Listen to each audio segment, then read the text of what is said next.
दोस्तों, दिनाक्षी short hand में आपका स्वागत है। अगर आप चैनल पर नए हैं तो चैनल को सब्सक्राइब करें और बेल आइकन जरूर दबाएं। आज की संपादकीय डिक्टेशन लगभग 535 शब्दों की एक डिक्टेशन रहेगी, जो कि 80 शब्द प्रति मिनट की गति से बोली जाएगी। अगर आपको इस डिक्टेशन की स्पीड को 100 शब्द प्रति मिनट करना हो तो आप YouTube पर स्पीड के ऑप्शन में जाकर स्पीड को 1.25 कर सकते हैं। इस डिक्टेशन की आउटलाइंस आप हमारे टेलीग्राम ग्रुप से प्राप्त कर सकते हैं। टेलीग्राम ग्रुप का लिंक वीडियो के डिस्क्रिप्शन में और चैनल के अबाउट सेक्शन में आपको मिल जाएगा। तो चलिए डिक्टेशन को स्टार्ट करते हैं। डिक्टेशन 5 सेकंड बाद स्टार्ट होगी। Ready, start. तमिलनाडु के कुन्नूर में हुआ हेलीकॉप्टर हादसा न सिर्फ स्तब्धकारी बल्कि गंभीर चिंता का विषय है। उस हेलीकॉप्टर में प्रमुख रक्षा अध्यक्ष यानी CDS जनरल विपिन रावत, उनकी पत्नी और उनकी सुरक्षा में तैनात लोग सफर कर रहे थे। चालक दल समेत कुल 14 लोग उसमें सवार थे। जनरल रावत वेलिंगटन की रक्षा अकादमी में भाषण देने गए थे। दिल्ली से सुलूर तक वायुसेना के विमान से गए और वहां से हेलीकॉप्टर में वेलिंगटन के लिए उड़ान भरी थी। बीच रास्ते में हेलीकॉप्टर रहस्यमय ढंग से ध्वस्त हो गया। खराब मौसम इसकी वजह बताई जा रही है, पर इसके असल कारणों का अभी तक पता नहीं चल पाया है। स्वाभाविक ही सवाल उठ रहे हैं कि MI श्रृंखला का यह हेलीकॉप्टर आखिर दुर्घटनाग्रस्त कैसे हो गया। सेना इस हेलीकॉप्टर को बहुत भरोसेमंद मानती है। इसमें 2 इंजन लगे होते हैं। किन्हीं स्थितियों में एक इंजन में खराबी आने के बाद दूसरा इंजन स्वतः काम करना शुरू कर देता है। इस तरह इसके दुर्घटनाग्रस्त होने की संभावना न्यून रहती है।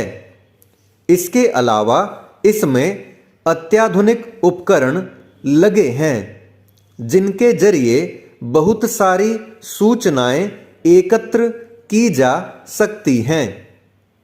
खराब मौसम, बर्फबारी आदि में भी यह हेलीकॉप्टर सक्षमता से उड़ान भर और उतर सकता है।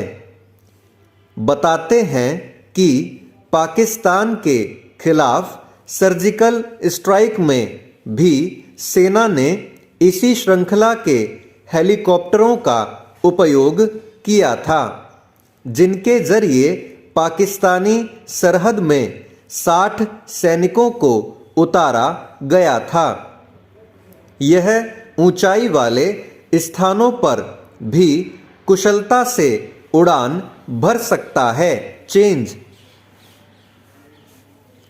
हालांकि यह कोई पहला विमान हादसा नहीं है। पहले भी कई नामचीन लोग ऐसे हादसों का शिकार हुए हैं, पर पिछले करीब 30 सालों में सेना के किसी बड़े अधिकारी का विमान इस तरह दुर्घटनाग्रस्त नहीं हुआ है। इसलिए भी इस हादसे को लेकर तरह तरह के कयास लगाए जा रहे हैं।